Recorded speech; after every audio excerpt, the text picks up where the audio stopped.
Di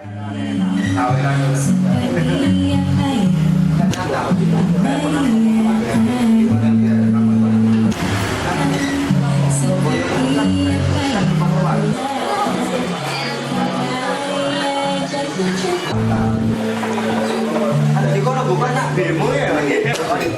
Oh, mesti kok keren ayo.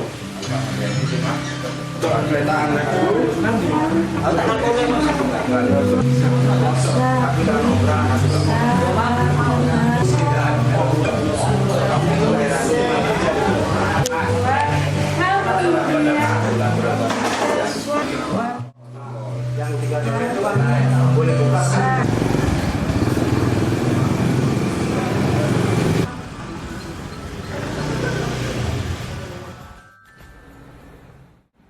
Selamat malam untuk masyarakat Indonesia. Hari ini saya Ahmad Garat beserta kru ini mau wawancara terkait seorang perempuan yang menurut pandangan dari kita itu sangat luar biasa. Mungkin nanti kita bisa diskusi yang lebih panjang. Tapi mohon maaf karena ini pandemi kita berbicaranya pakai masker karena protokol kesehatannya. Nah, ini guys, hari ini kita ke tempat usaha seorang perempuan yang mempunyai lika-liku kehidupan sampai terjadi pengusaha muda, perempuan yang sangat luar biasa. Mungkin saya pertanyakan dulu untuk perkenalan. Selamat malam, Mbak. Malam, Mas. Ya. Bisa memperkenalkan diri dulu. Oke, nama saya Dian Nirmala. Mungkin panggilan hitsnya Mala aja ya. Kalau panjangannya Dian Nirmala, cuman panggilannya cuma Mala gitu. Gini, ini info yang kita dapat, Mbak Mala ini seorang pengusaha muda yang saat ini mengelola beberapa tempat usaha seperti kayak yang tempat kita sekarang kayak Malabar bisa ya. Apa bisa menceritakan bagaimana Mbak Mala ini mengelola usaha yang menurut kita ya sangat luar biasa lah, seorang perempuan yang masih muda yang bisa untuk mengelola suatu usaha yang tidak gampang. Menurut Mbak Mala gimana ya? Terutama saya berterima kasih kepada Allah Subhanahu wa Ta'ala yang selama ini benar-benar di luar dugaan saya memberi hadiah yang begitu berharga buat kehidupan saya. Dulunya saya sih hanya seorang penyanyi dangdut, gitu. Jadi memang berawal dari jiwa seniman saya. Dan penyanyi dangdut dari kota panggung ke panggung itu dimulai dari saya mulai SD, lulus SD. Oh, dari SD sudah berkecimpung di dunia kesenian. Betul, dari dunia seni. Sampai sekarang pun masih aktif. Oh, ya. Dari perjalannya waktu, saya ini kan punya inisiatif. Nggak mungkin penyanyi dangdut itu selamanya stay selalu on di dunia entertain gitu. Jadi saya berani memutar otak untuk mencoba menjadi pengusaha kecil-kecilan gitu. Gini, untuk konsep usahanya itu seperti apa, Mbak Mala? Jadi konsep usahanya sendiri memang yang lagi hits di beberapa tahun ini ya. Ini kan konsepnya konsep kafe gitu. Jadi dulunya memang saya itu sering nongkrong. Awal mulanya saya sering nongkrong. Dari tiap hari nongkrong, akhirnya tercetus pemikiran untuk mempunyai ide kayak gini sendiri. Alhamdulillah Allah memberi rezeki dari situ dan berawalnya dari Malabar Sisa 1 ini. Gitu. Ini informasinya Mbak Mala ini untuk kafe seperti ini ada 4 cabang ya. Itu bagaimana perjalanannya itu, Mbak Mala? Jadi gini, waktu perjalanannya Malabar Sisa 1 ini dimulai kan dari bulan April. Nah, di waktu bulan April itu waktu ada PSBB. Benar-benar saat itu lagi ini ya, lagi lagi semangatnya bikin usaha, bisnis apapun gitu. Ternyata tersandung dengan PSBB itu. Tapi alhamdulillah dari situ memang nggak gampang gitu, nggak gampang. Saya memprosesnya itu nggak gampang. Jungkir balik pun saya di situ juga. Wah, gitu. sangat. Bener, Ya? iya. Waktu itu pun aja sempat kita didatengin Satpol PP, bahkan diobrak gitu loh. Sempat diobrak juga ya? Sempat juga diobrak. Jadi jam waktu tutup kita lebih beberapa menit aja sudah langsung diobrak gitu. Dan itu memang menjadi kendala besar, apalagi mempunyai usaha yang baru mulai, mungkin baru mulai lah. Jadi pengalaman ya? Iya, gitu. Pengalaman yang sangat luar biasa ya? Betul.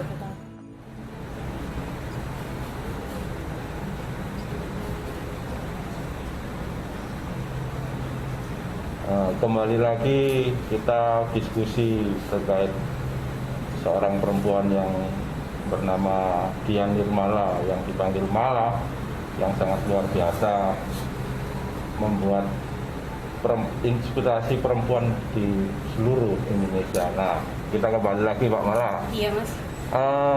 Gini, sebelum membuka usaha ini, Mbak Mala ini kan memang tadi sudah menyampaikan kalau buka dari panggung ke panggung ya, ke tujuan ya.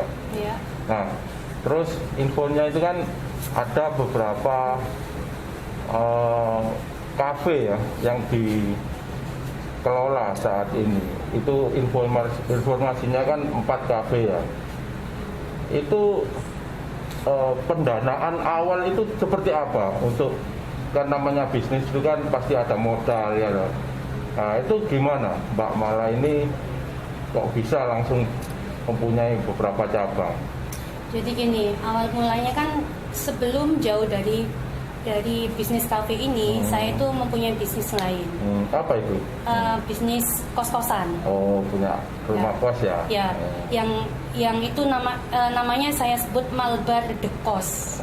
Oh, untuk Malbar sendiri itu ada artinya enggak itu Malbar? Ada dong, apa ada itu artinya. Malbar? Jadi Malbar itu singkatan. Oh, ya singkatan itu apa? Malbar itu kan Mala sama Akbar. Akbar itu anak saya, Oh, anak satu-satunya ya, saya. satu-satunya, ya, jadi saya gabungkan Mala sama Akbar, artinya Malbar. Itu singkatannya. Berarti dari rumah kos itu ya dikumpulkan dana ya? Betul. Jadi rumah kos itu saya ada 5 tahun lah. Saya 5 tahun mengelola di rumah kos itu. Setelah itu terkumpullah dikit-dikit. Setelah itu ya memberanikan diri untuk ini bekerja sama dengan bank juga kan, untuk membiayai itu. Tuh ceritanya. Tapi alhamdulillah sekarang pun bisa berjalan gitu. Ini yang kita tahu, konsep untuk kafenya sendiri ini gimana? Katanya ada 2 versi ya. Ini kita masih bingung ini. Gimana itu? Betul. Jadi Malbar ini ada 2 versi. Versi kafe sama versi warkop. Jadi kita ini kebetulan saya ini punya pandangan dari orang yang biasanya kan nggak suka di kafe ya, nongkrongnya mungkin di warkop aja deh, itu yang lebih murah, yang lebih biasa gitu. Jadi saya punya pandangan gitu, ada yang versi yang biasa sama versi yang setengah lah, yang agak sederhana gitu loh, agak istimewa lah gitu. Itu. Ke depan ini mau buka cabang lagi atau gimana ini Pak Mala? Insya Allah dalam waktu dekat ini mau 1 cabang lagi. Artinya Malbar akan datang 5 cabang. Tapi insya Allah dalam beberapa waktu ke depan nanti 10 cabang lah insya Allah. Wah luar biasa. Ini saya malah jadi pertanyaan lagi nih. Iya. Untuk pengelolaannya kan ini dikelola sendiri. Itu bener itu Pak Mala? Betul, semuanya saya kelola sendiri.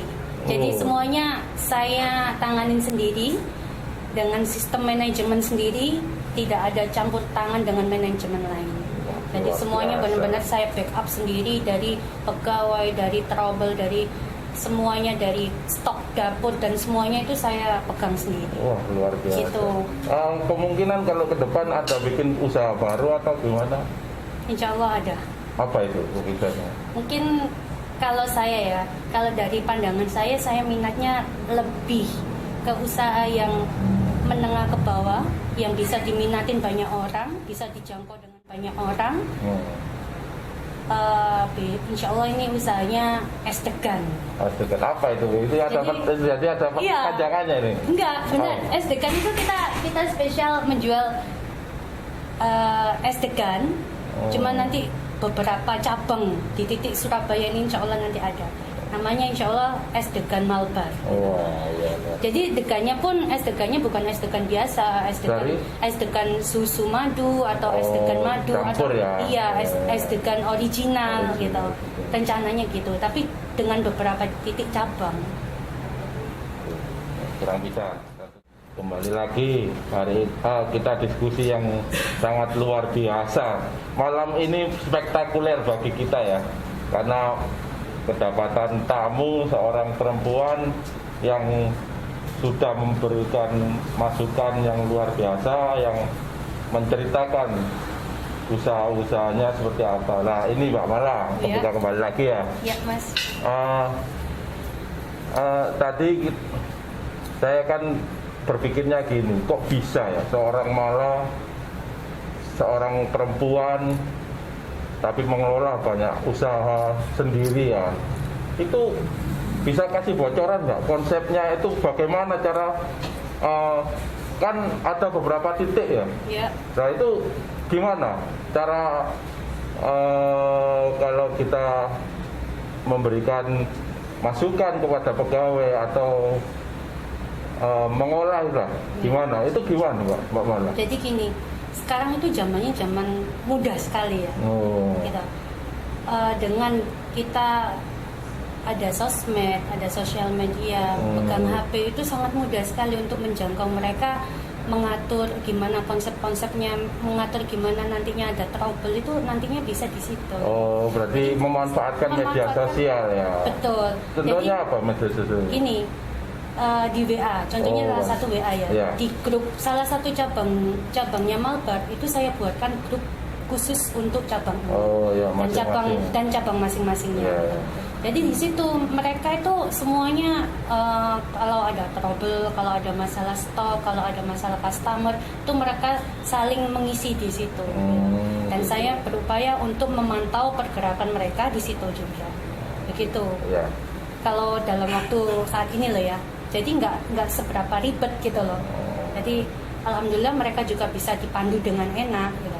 Berarti pemantauannya lewat betul, WhatsApp pemantauannya grup itu ya. Betul sekali. Oke Mbak Mala, ini yang terakhir ya. Apa bisa memberikan masukan pada masyarakat khususnya perempuan di Indonesia terkait perjuangan hidup seorang Mbak Dian Nirmala ya, seorang penyanyi dangdut. Ya kita tahu tadi seorang single parent, memberikan motivasi kepada perempuan-perempuan yang mungkin menyaksikan acara ini terkait perjalanan hidup ini gimana Mbak Mala? Jadi gini, khususnya buat para wanita pejuang receh ya di luaran sana, kalian jangan patah semangat, jangan berkecil hati. Semuanya itu sudah ada jalannya masing-masing. Yang penting kita terus berdoa dan semangat, fokus gitu. Awalnya memang nggak gampang, saya lakukan sendiri ini nggak gampang. Memang semuanya butuh proses. Dari awal kecil hingga tahap-tahap sampai menjadi besar ini pun juga semuanya proses gitu. Dari awalnya penyanyi dangdut dari panggung ke panggung, mungkin di sisi lain orang memandangnya penyanyi dangdut itu nggak ada ininya, nggak ada baiknya gitu loh. Nggak punya ide kreatif yang mungkin aktif di dunia pengusaha. Dan nyatanya saya bisa membuktikan ini menjadi contoh inspiratif buat para wanita se-Indonesia supaya tidak patah semangat gitu. Jadi tetap berdoa, lakukan apa yang memang basicnya, fashionnya itu di mana gitu. Jadi semuanya itu dari hati. Kalau hatinya memang basicnya ke sini, ya sudah dilakonin aja gitu. Insya Allah dengan nanti komitmen ya, betul. dan konsisten. Insya Allah nanti ketemu kok jalannya gitu. Kan saya memang basicnya kan ke dunia seni dan di kafe ini saya menyuguhkan untuk tempat live musik semua seniman untuk bisa mengisi di tempat saya. Jadi meskipun saya nantinya nggak nyanyi, saya juga bisa rea-reo di sini. Semua genre musik Semua ya. genre musik, semuanya saya terima. Jadi meskipun saya nantinya tidak bisa nyanyi lagi, saya bisa menyumbangkan suara saya di sini, mensupport anak-anak seniman juga di sini gitu. Oke, terima kasih Mbak Mala atas waktunya dan Terima memberikan kasih. motivasi juga kepada masyarakat khususnya perempuan Indonesia. Terima kasih. Terima kasih guys, mungkin itu yang bisa kita sampaikan. Mudah-mudahan acara ini bisa memberikan motivasi, inspirasi kepada seluruh masyarakat Indonesia khususnya perempuan. Terima kasih, salam sehat. Terima kasih.